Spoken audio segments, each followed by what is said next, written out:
नमस्कार, मैं हूं हिना मेहता और आप देख रहे हैं एसटी न्यूज नेटवर्क पर। आज की बड़ी खबरें फटाफट अंदाज में।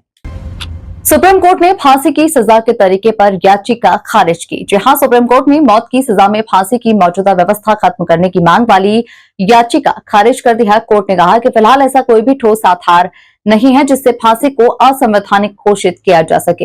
हालांकि कोर्ट ने यह भी स्पष्ट किया कि भविष्य में वैज्ञानिक और मेडिकल सबूत सामने आने पर इस व्यवस्था की दोबारा समीक्षा हो सकती है, जहां केंद्र सरकार को विशेषज्ञ समिति बनाकर फांसी के विकल्पों पर विचार करने की संभावना भी बताई गई है। भाजपा ने विनोद तावड़े को बनाया यूपी प्रभारी। भाजपा ने अगले साल होने वाले विधानसभा चुनावों को देखते हुए उत्तर प्रदेश में संगठन की कमान विनोद तावड़े को सौंप दी है।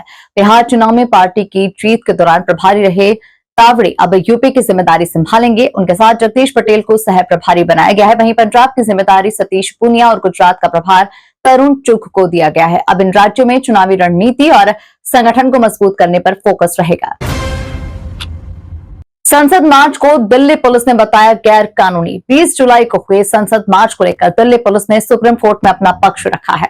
पुलिस ने कहा कि मार्च की अनुमति नहीं थी और प्रदर्शन के दौरान कुछ लोगों ने बैरिकेड्स तोड़ दिए तथा पुलिस से झड़प की। पुलिस के मुताबिक हालात नियंत्रण करने के लिए बल का इस्तेमाल किया गया, लेकिन जरूरत से ज्यादा बल प्रयोग नहीं हुआ। इस मामले में पुलिस ने हलफनामा दाखिल किया है और सुप्रीम कोर्ट अब इस हाई लेवल कमेटी के जरिए मामले की जांच की दिशा तय करेगी।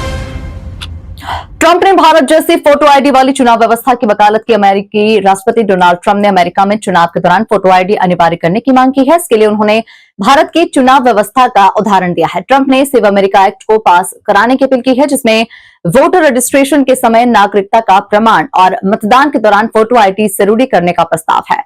ये विधेयक प्रतिनिधि सभा से पास हो चुका है, लेकिन सेनेट की मंजूरी अभी बाकी है। मोहाली रेप केस में आरोपी डॉक्टर की गिरफ्तारी की मांग तेज। मोहाली में रेप के आरोप में आरोपी डॉक्टर की गिरफ्तारी न होने पर पीड़िता के परिजनों और लोगों ने चंडीगढ़ दिल्ली हाईवे जाम कर प्रदर्शन किया।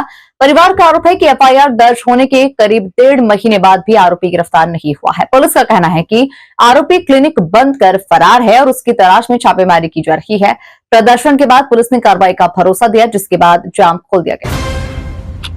सिद्धार्थनगर के मस्जिद मदरसे पर चला बुलडोजर। सिद्धार्थनगर में सरकारी जमीन पर बने 59 साल पुराने मस्जिद मदरसे के कथित अवैध हिस्से पर प्रशासन ने ध्वस्तीकरण की कार्रवाई की। करीब 9000 वर्ग फीट हिस्से को 6 बुलडोजरों की मदद से ढहा दिया गया। कार्रवाई के दौरान सपा विधायक और कार्यकर्ताओं ने विरोध किया है, जिसके चलते पुलिस से धक्का मुक्की भी हुई है।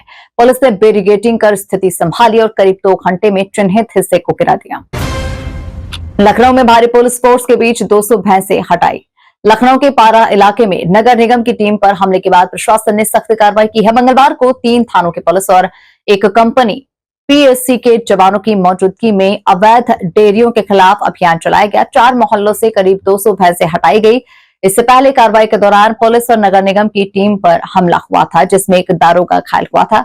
मामले में कई लोगों पर एफआईआर दर्ज की जा चुकी है। योगी का ऐलान, पीआरडी जवानों का भत्ता जल्द 600 रुपए होगा। मुख्यमंत्री योगी आदित्यनाथ ने गोरखपुर में पीआरडी जवानों के लिए परिवार कल्याण योजना शुरू की है। योजना के तहत जवानों के परिवार को 5 लाख रुपए तक कैशलेस इलाज की सुविधा मिलेगी। मुख्यमंत्री ने यह भी ऐलान किया है कि पीआरडी जवानों का दैनिक भत्ता जल्द ही बढ़ाकर 600 रुपए किया जाएगा, जो अभी 500 रुपए है। कार्यक्रम में जवानों के वर्दी भत्ते की राशि भी उनके खातों में ट्रांसफर की गई। वाराणसी एयरपोर्ट फायरिंग मामले में गृह मंत्रालय ने मांगी रिपोर्ट। वाराणसी एयरपोर्ट पर पिस्टल की जांच के दौरान अचानक से गोली चलने से 2 कर्मचारियों के घायल होने के मामले में अब गृह मंत्रालय ने रिपोर्ट तलब की है। घटना 16 अगस्त की है और इसे एयरपोर्ट की सुरक्षा में गंभीर चूक माना जा रहा है। केंद्रीय एजेंसियां भी मामले की जांच कर रही है। 1 सप्ताह के भीतर रिपोर्ट तैयार होने की बात कही गई है, जिसके बाद सुरक्षा चूक के लिए जिम्मेदार लोगों पर कार्रवाई तय हो सकती है।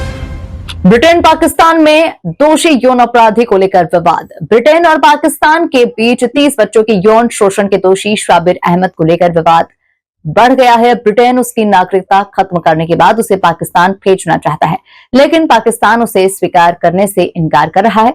इस्लामाबाद ने चेतावनी दी है कि अगर उस पर दबाव बनाया गया तो वो सुरक्षा सहयोग और खुफिया जानकारी साझा करने जैसे मुद्दों पर पुनर्विचार कर सकता है। अब दोनों देशों के बीच में इस मामले को लेकर तनाव बढ़ चुका है। इस अंक में फिलहाल इतना ही। अगले अंक में आपसे फिर होगी मुलाकात। तब तक के लिए दीजिए मुझे इजाजत। नमस्कार।